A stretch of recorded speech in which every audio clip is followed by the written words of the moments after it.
करिश्मा, रेशमा और मनीषा 3 बहनें हैं। उनका एक भाई भी है, मयंक। मयंक अपनी बहनों को बहुत प्यार करता है, लेकिन मयंक की पत्नी सविता इस मामले में मयंक से बिल्कुल ही अलग है। वो अपनी ननदों का जितना बुरा कर सकती है उतना बुरा करती ही रहती है और अपनी ननदों पर हुक्म भी चलाती है। करिश्मा, करिश्मा, तुमने अभी तक नाश्ता नहीं बनाया? तुम्हारे भैया को ऑफिस जाने में देर हो रही है।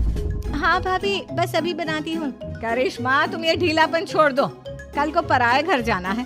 वहाँ अगर तुम इस तरह से काम करोगी तो लोग क्या कहेंगे कि माँ ने और भाभी ने कुछ सिखाया नहीं। और तुम्हारी दोनों बहनें कहाँ हैं? रेशमा मार्केट गई है और मनीषा सो रही है। क्या? सुबह के 8 बज रहे हैं और ये महारानी अभी भी सो रही है? ये कहते हुए सविता अपनी सास दुर्गा देवी के पास जाती है। माँ जी, देख रही हो अपनी बेटियों के तौर तरीके? क्या हुआ बहू, सुबह सुबह क्या कर दिया मेरी बेटियों ने? अरे एक तो अभी अभी उठकर किचन में गई है, दूसरी सुबह सुबह बाहर चली गई और तीसरी अभी तक सो रही है। क्या करूं मैं इन तीनों का, मैं तो परेशान हो गई हूँ। जा जाकर उठा उसे और रेशमा से मैं बात करती हूँ। सविता सीधा मनीषा के कमरे में जाती है और उससे कहती है, महारानी जल्दी उठो, सूरज सर पर आ गया है। भाभी थोड़ी देर और सोने दो ना, मैं रात को लेट सोई थी। वो क्या है ना, यूनिट टेस्ट चल रहे हैं। शराफत से उठती है या नहीं, या फिर पानी की भरी बाल्टी डालूं तेरे ऊपर? नहीं भाभी, मुझे बिस्तर में नहीं लाना, उठती हूँ मैं। मनीषा जल्दी से उठकर बाथरूम में चली जाती है। सभी आराम से बैठकर नाश्ता कर रहे होते कि तभी रेशमा बाजार से हाथ में सामान लिए आ जाती है। रेशमा को देखते ही सविता उस पर बरस पड़ती है। लो, आ गई महारानी। ऐसा भी क्या सामान लाना था जो सुबह आंख मलते ही बाजार की तरफ रवाना हो गई? भाभी, कल आप ही तो चीख रही थी कि घर का सारा सामान मुझे ही लाना पड़ता है, घर में किसी को भी किसी काम से कोई लेना देना नहीं है। अब मैं बाजार जाकर सामान ले आई तो आपको इस बात से भी तकलीफ हो रही है? देख रही हो माँ जी, अपनी बेटी की जुबान कैंची से भी तेज चलती है।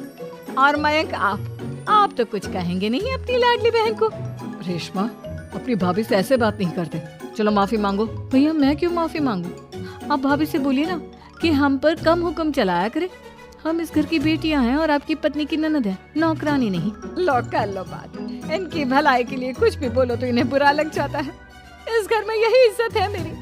देख लो माँ जी, आपकी बेटी किस लहजे में मुझसे बात कर रही है। सविता वहाँ से चली जाती है। मयंक को बहुत गुस्सा आता है, वो भी वहाँ से चला जाता है। फिर करिश्मा रेशमा को समझाती है। रेशमा, तुम्हें भाभी से माफी मांग लेनी चाहिए थी ना। लेकिन दीदी, मैंने कुछ किया ही नहीं, तो मैं माफी क्यों मांगू? हाँ का रेशमा दीदी, रेशमा दीदी जैसे ही घर में आई भाभी ही उन पर चिल्ला रही थी। हाँ, मैं मानती हूँ कि गलती भाभी की थी। मैं तो इसलिए बोल रही हूँ कि भाभी ने माँ को तो पूरी तरह अपने वश में कर लिया है। वो हमारी बात सुनती ही नहीं। मयंक भैया हमारे लिए हमेशा खड़े रहते हैं, इसलिए उनकी बात का मान तो तुम्हें रखना चाहिए था ना। कोई फायदा नहीं दीदी, कुछ दिनों की बात और है, भाभी उन्हें भी हमारे खिलाफ भड़का देंगे। फिर वो भी माँ की तरह हमारी किसी बात का विश्वास नहीं करेंगे। इसी तरह सविता अपनी तीनों ननदों को किसी न किसी बात पर परेशान करती रहती थी। एक दिन मयंक अपनी तीनों बहनों के लिए गिफ्ट लाया। करिश्मा, ये तुम्हारे लिए हार का सेट। रेशमा, तुम्हारे लिए सुंदर सी ड्रेस। और मनीषा, तुम्हें किताबें पसंद है ना, तुम्हारे लिए किताबें लाया हूँ। थैंक यू भैया। थैंक यू भैया। थैंक यू भैया।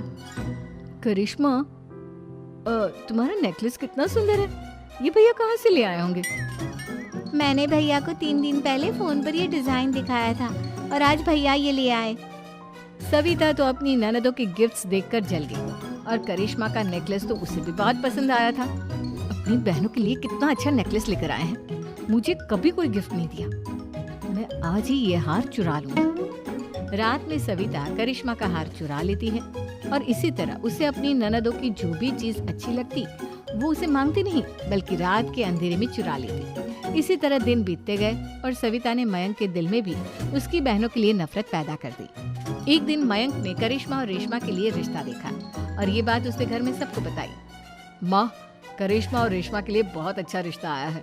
वो लोग कल इन्हें देखने आ रहे हैं। आप और सविता मिलकर सारी तैयारी कर लेना।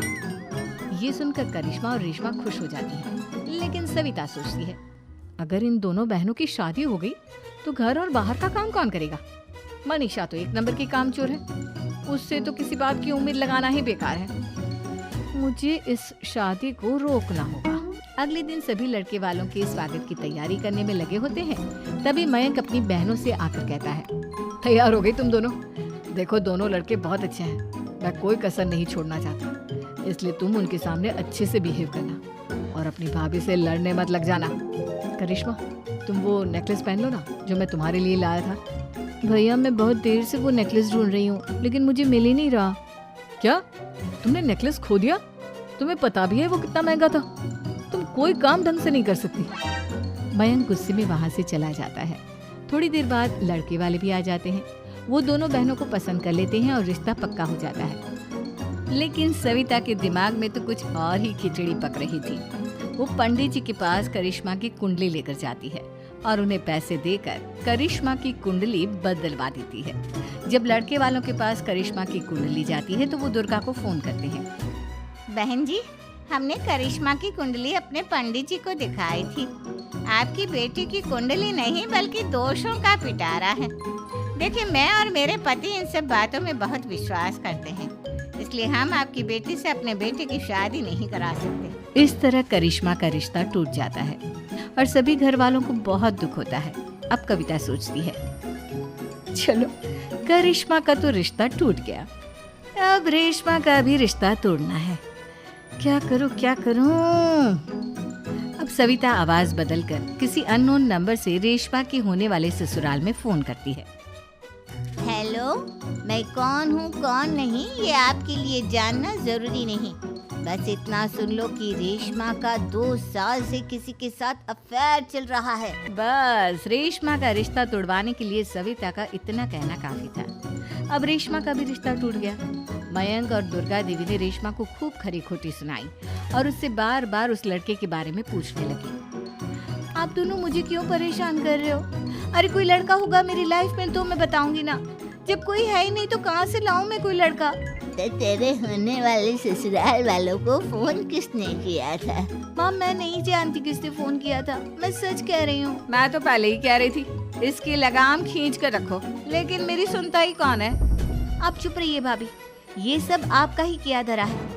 अब तीनों बहनों को विश्वास हो जाता है कि ये सब उनकी भाभी ही कर रही है। तीनों बहनें अपनी भाभी को सबक सिखाने के लिए एक वकील कर लेती है और घर में हिस्सा मांगा। देखो भैया, माँ बाप की जायदाद में जितना बेटों का हक होता है उतना ही बेटियों का, इसलिए इस घर के 4 हिस्से होंगे और हमें अपना हिस्सा चाहिए।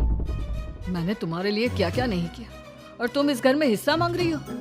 भैया, आप और माँ हम बहनों की कोई बात नहीं सुनते हो और भाभी हमारी शादी नहीं होने देगी क्योंकि उन्हें लगता है कि आप हमारी शादी में ज्यादा पैसा लगाओगे और उन्हें हम जैसी फ्री की नौकरानी कहाँ मिलेगी। तो हम भाभी के साथ तो रह नहीं सकते, हम बहनों को अपना हिस्सा चाहिए। अरे तुम्हें शर्म आनी चाहिए अपनी भाभी पर ऐसा इल्जाम लगाते हुए। वो तुम्हारे बारे में कितना सोचती है। हाँ माँ, भाभी हमारे बारे में बहुत सोचती है, दिन रात बस यही सोचती रहती है कि किस तरह से अपनी तीनों ननदों को परेशान करूं और कभी मुझे पढ़ने भी नहीं देती। दोनों बहनों का रिश्ता भी तो इन्होंने ही तोड़वाया है और रात में हमारे कमरे में आकर हमारी चीजें भी चुराती हैं।